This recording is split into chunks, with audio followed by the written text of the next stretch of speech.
Hello and welcome to the match preview slash starting 11 show for the game for Everton this week away to Watford at Vicarage Road, Saturday, February the 9th. Losing to Manchester City, obviously 2-0, 2-0 during the week. Wasn't obviously the greatest result. There's a lot of drama surrounding that. A lot of Evertonians, the top blues wanted us to lose, which we did, so they'll be happy. I think more reasonable Evertonians would have looked at that performance and said that the thing that we've been lacking for the last couple of weeks, desire, drive, passion, willingness to be creative and brave on the ball, we saw those things, so that was a positive aspect of the game. Obviously, our defense, especially on set pieces, is pretty woeful. Our game management and our in-game decisions is not the greatest, and that still needs to be worked on. We brought some youthful players into the team that a lot of people have been asking for, with Dominic Calvert-Lewin, with John Joe Kenny, with Tom Davis not only getting a start in the midfield but also wearing the captain's armband. The only addition I'd like to see in that from now on would be maybe Theo Walcott being dropped in place of Ademola Lookman. But between Lookman, Bernard, and Richarlison, you can really only play two out of those three on the wings. And for this, or what I think we'll do this week, tomorrow, I will get to later. As for Watford, very good team. Actually, 8th in the league right now, one position above us, 1 point better than us, have a game in hand over us. Current form's not that great. Draw, win, draw, loss, draw in the last 6. So for a total of 7 points, that's not terrible for a team like Watford. They're very hard to break down. They've got some really good players. They've got, hopefully for them, Decore is able to come back in the team. He's obviously a player that we've been looking at, hopefully for a while, as either an addition to Ghana or a direct replacement for Ghana if he does leave. They've also got Etienne Capoue in the middle, former Tottenham man, decent player. In goal, of course, they've got Ben Foster, who's actually having an outstanding season, and by stats, the best goalkeeper in the league, I believe. Other players at the back that might play on the outside in the fullback positions got Janmat and Halavas, and obviously we know that Daryl Janmat can strike a ball, can put a ball into the box from open play. Halavas, one hell of a left foot when it comes to free kicks, so we have to be aware of that. In the center, Mariappa and Cathcart, just like the other game at Wolves, not the greatest defenders in the world, not the most high profile defenders in the world, but get a job done, communicate well, always up for a fight, always ready to get stuck in. Further up the pitch and on the outside, they've got Will Hughes. I think he's a very good young player. A lot of potential there, so we need to be on our guard for that. And up top, Troy Deeney. We all know who Troy Deeney is. We all know what his strengths are. We know how he's going to go about his job. Very businesslike, very vocal, very strong, powerful player. So hopefully Zuma and Keane can keep him under wraps. And then our old buddy, Mr. Gerard Deulofeu, or Mr. Defufu, as I used to like to call him.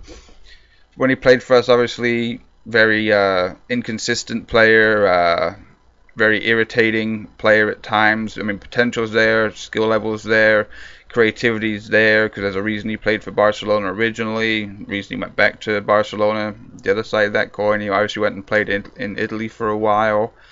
But playing up front with Deeney in that split striker / second striker role, I think he could cause us a lot of problems.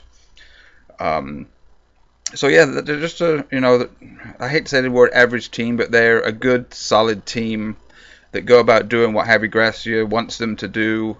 Can pick up points against the big teams. Obviously there's going to be a lot of issues outside of the game as usual. Obviously Marco Silva going back to the club he previously managed, and obviously the backstory on that is that we got rid of Koeman. We were looking for a replacement. Looks like we tapped up Marco Silva. We came out and said we were willing to pay all types of money to get him there. Watford's form dropped. Richarlison's form dropped. after that, and eventually he got the sack. So another point was, Richarlison. We purchased Richarlison from them in the summer. Wonder what type of reception he's going to get. Should he start? Should he be a substitute? Is that something that's going to maybe be on his mind when he plays? Obviously, he might get some abuse, might get some banter from the players, maybe on the pitch, but definitely the supporters at home. On the other side, obviously, Tom Cleverley, come back from a serious injury for Watford. Don't even think he's going to make the 18, but obviously he used to play for us. Was an okay player, but he's kind of fallen off. Former Manchester City youth player. Got some game time there, came onto the scene, dropped off. We got him, he played decent, he dropped off, went down to Watford, and now he's in a situation that he's in. So lots of things to look at outside of the game, but in the game I think it'll be a really tough game for us. We're going to have to try and break them down, so looking for Silver to maybe incorporate some different strategies, different ways of being creative on the offensive side of the ball, because at the end of the day, that's what we're struggling with. Our defense can do all it can. I mean, if we're going to have defensive lapses and lapse of concentration, we really need to at least put the ball in the back of the net and do something on the other side of the ball. As for our starting lineup, I think it's pretty basic, and that's the only thing that we can do right now because we don't have a third center back. Jagielka's out. Mina may be able to make the bench, but there's no point in throwing him right into it after an injury like he had. So we're gonna go with a 4-3-3 or a 4-2-3-1 if you want to look at it that way. Two center backs as usual, Keane and Zuma. Just please defend the corners and set piece. I know you can't blame it always on the two center backs, but it really is their job to win the first header, to be knowledgeable about who to follow, who not to follow, the positioning you take up, being determined, being strong in the air, and even getting to the second balls that we're not really that good at. On the right, John Joe Kenny, I think he had a great game against Manchester City. Not really sure if Leroy Sané was having a totally off night or if they were just petrified of John Joe Kenny. I would go with the former with that. It just didn't look like Sané had a good game, but it made John Joe look good. Luka Dean coming back in for the second game in a row. Obviously, he played on Wednesday night. Great player. Hopefully we get some free kicks around the outside of the box on their end, so he can try his luck from outside. In the middle, Ghana has to play again, obviously, and so does Andre Gomez. I'd like to see Gomez get a rest at some point, but who's going to come in? The only person I could see coming in for Gomez would be Gylfi Sigurdsson. I don't want to see Gylfi play in the number 10 role anymore this season. He's just not creative enough. He just doesn't get beyond the opposition defense enough for me. So it has to be one of Gomez, or two out of three out of Gomez, Ghana, and Sigurdsson playing in just in front of the back four. Tom Davis, captain again, hopefully starts, plays as well, has the intensity, the drive, the creativity that we saw sparks of against Manchester City. On the left, big decision, should play Richarlison. We paid a lot of money for him. He is our top goal scorer, but do you take into consideration that it's his former club, how that might affect him? He is obviously a young guy. He does have a short temper at the end of the day, so how do we go about that? I would start him because it'd be a good test to see if he does have the bottle, have the mentality, have the discipline to do what he's supposed to do and not let anybody get to him. On the right, Bernard has had a rest recently, so I'd like to see Bernard play again. Most people say he's our most creative, technical player. Doesn't scored one goal, and it wasn't in the league this season.